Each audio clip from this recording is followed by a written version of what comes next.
The impossibly thin woman sitting next to Cassie Carter in the King County Courthouse in Seattle trembled like an oak leaf in a storm. When the judge entered the courtroom and they were asked to rise, Maureen could barely manage to get to her feet. Cassie wrapped her arm around the other woman's waist and helped her to stand upright. Maureen was skin and bone, so thin Cassie could feel her ribs.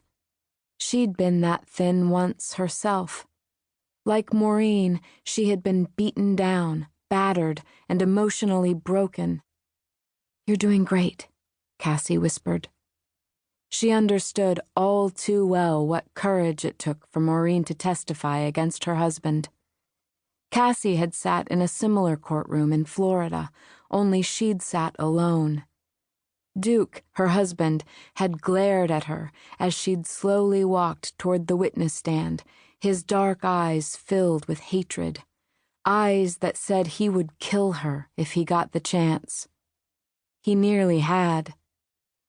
They'd been married only a few months when Duke hit her the first time.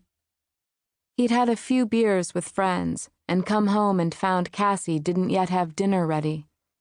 To show her how displeased he was, he'd slapped her. Cassie had been stunned.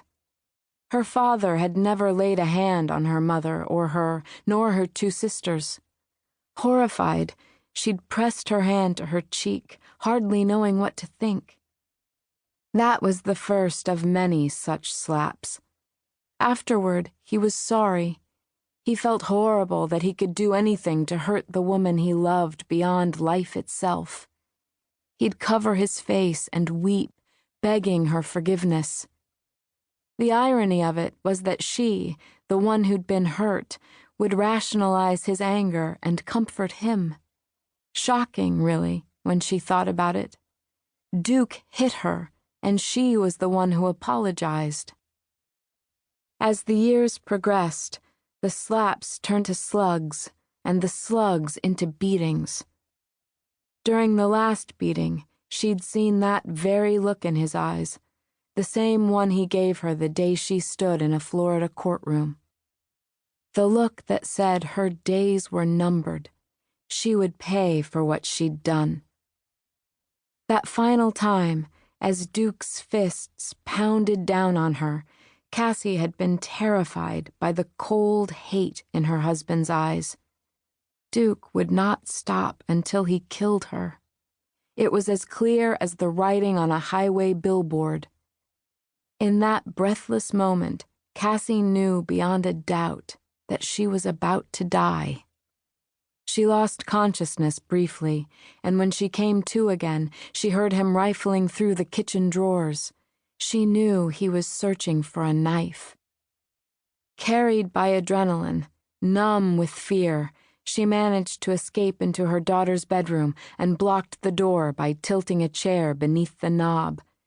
She grabbed 7-year-old Amy and fled out the window. She didn't take her purse or her identification or any money, and she had no friends, no resources, just her daughter and the clothes on her back. Cassie hadn't needed anything else. The one precious thing that had come out of her marriage had been her daughter. Fleeing to a women's shelter, Cassie was given housing and assistance. Duke was arrested and sentenced to a 6-month jail term. Cassie had taken those months to put her life together and to try to make her way back to the good life she'd left behind. The hardest part hadn't even been leaving Duke after all. It was that she didn't have her family's support. She was on her own, without her parents, without her sisters. She had to do it alone, and so she had.